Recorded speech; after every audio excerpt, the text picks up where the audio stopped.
आपका पहला बाग, pre PM, pre CM, आप कहाँ पैदा हुए थे? पहले 10 सालों में आपने क्या किया था? If you can throw some light on the first era of your life. देखिए, वैसे तो सबको पता है मेरा जन्म गुजरात में, नॉर्थ गुजरात में महसाना डिस्ट्रिक्ट है। वहाँ वडनगर एक छोटा सा टाउन है। जब हम छोटे थे तब तो शायद 15,000 की आबादी थी, मोटा मोटा मुझे याद है। मैं उस स्थान से हूँ। लेकिन तब तो जैसे हर एक का अपना एक गांव होता है, वैसा एक मेरा गांव था। मेरे गांव एक प्रकार से गायकवाड़ी स्टेट था।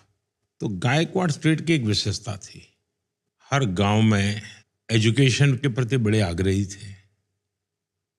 एक तालाब होता था, पोस्ट ऑफिस होती थी, लाइब्रेरी होती थी। ऐसे एक 4-5 चीजें, यानी गायकवाड़ी स्टेट का गांव है तो ये होगा ही होगा, ये उनके विषय व्यवस्था थी।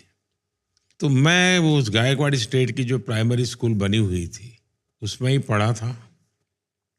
तो मेरे खैर बचपन में वहीं रहा।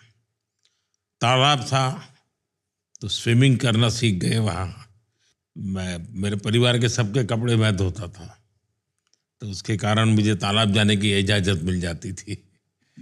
बाद में वहाँ एक भागवताचार्य नारायणाचार्य हाई स्कूल था, BN हाई स्कूल। वो भी एक प्रकार से चैरिटेबल ही था। वो कोई ऐसा आजकल का जो एजुकेशन की स्थिति है वैसे नहीं थी।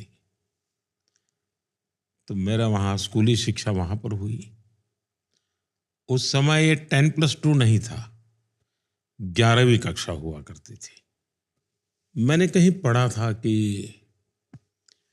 चाइनीज फिलोसोफर ह्यूएन त्संग वो मेरे गांव में रहे थे, तो उस पर एक फिल्म बनाने वाले थे।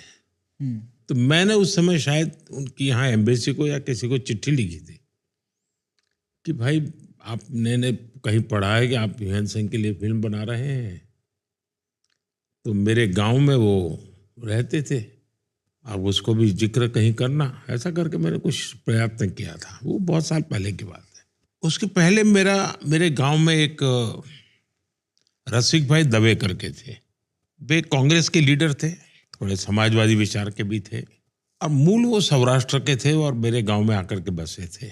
वो हम स्कूल को बच्चों को कहते थे कि देखो भाई, तुम कहीं पर भी जाओ और कोई भी पत्थर तुम्हें मिले जिस पर कुछ लिखा हुआ हो या कहीं कुछ उस पर नक्काशी की हुई हो, तो वो पत्थर इकट्ठे करके स्कूल के इस कोने में डाल देना।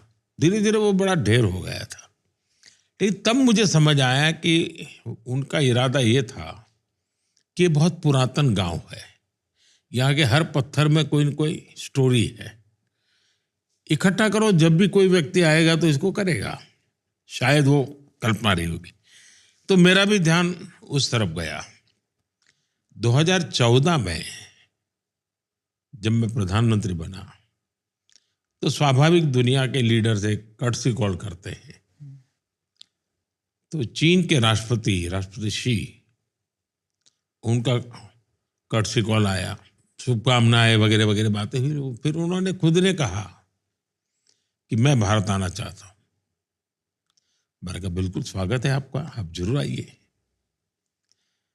तो कहा लेकिन मैं गुजरात जाना चाहता हूं। मैंने कहा तो और अच्छी बात है। तो उन्होंने कहा कि मैं तुम्हारे गांव वडनगर जाना चाहता हूं। मैंने कहा वो क्या बात है, आपने यहां तक का कार्यक्रम बना दिया है। बोले तुम्हें मालूम है क्यों? मैंने कहा नहीं, मुझे मालूम नहीं। तो बोले मेरा और तुम्हारा एक स्पेशल नाता है। मैंने कहा क्या? ह्यूएन त्संग जो चाइनीज फिलोसोफर था, वो सबसे ज्यादा समय तुम्हारे गांव में रहा था, लेकिन वापस जब आया चाइना तो मेरे गांव में रहा था। तो बोले हम दोनों का ये कनेक्ट है। और अगर आप अपने बचपन के बारे में और चीज़ें याद करें, जब आप छोटे थे क्या आप अच्छे स्टूडेंट थे? आपकी ऐसा तो इंटरेस्ट क्या थे इस टाइम? मैं एक बहुत ही सामान्य विद्यार्थी रहा। मैं कोई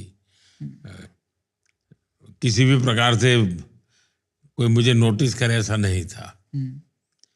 लेकिन मेरे एक टीचर थे वेलजी भाई चौधरी करके, वो मेरे प्रति बहुत वो रखते थे। तो एक दिन वो मेरे पिताजी को मिलने गए थे। मेरे पिताजी को कह रहे थे इसके अंदर इतनी टैलेंट है, लेकिन ये कोई ध्यान नहीं केंद्रित करता है, ऐसे ही है, जबाती बातें की चीजें करता रहता है। तो बोले हर चीज इतनी जल्दी ग्रास्प करता है, लेकिन फिर अपनी दुनिया में खो जाता है। तो वेलजी भाई की मुझसे बहुत अपेक्षा थी, मेरे वो वेलजी भाई चौधरी की। तो मेरे टीचरों का मुझ पर प्यार बहुत रहता था, लेकिन मुझे ज्यादा पढ़ना है, अगर उसमें कंपटीशन का एलिमेंट है तो मैं शायद उससे दूर भागता था। मुझे कोई उसमें रुचि नहीं थी। ऐसे ही परीक्षा पास कर लो भाई, निकाल दो, ऐसा ही रहता था। लेकिन और एक्टिविटी में बहुत करता था। कुछ भी नई चीज है तो उसको तुरंत पकड़ लेना ये मेरा नेचर था।